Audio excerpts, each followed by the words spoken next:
คงเหลือแค่ความคิดถึงเป็นที่พึ่งสุดท้าย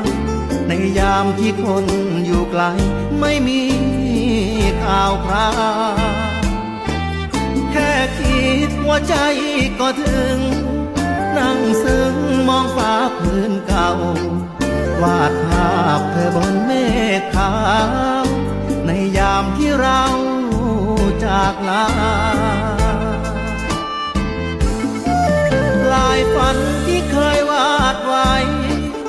ยิ่งไปยิ่งไกลเหลือเกินยามที่สองเราห่างเหิ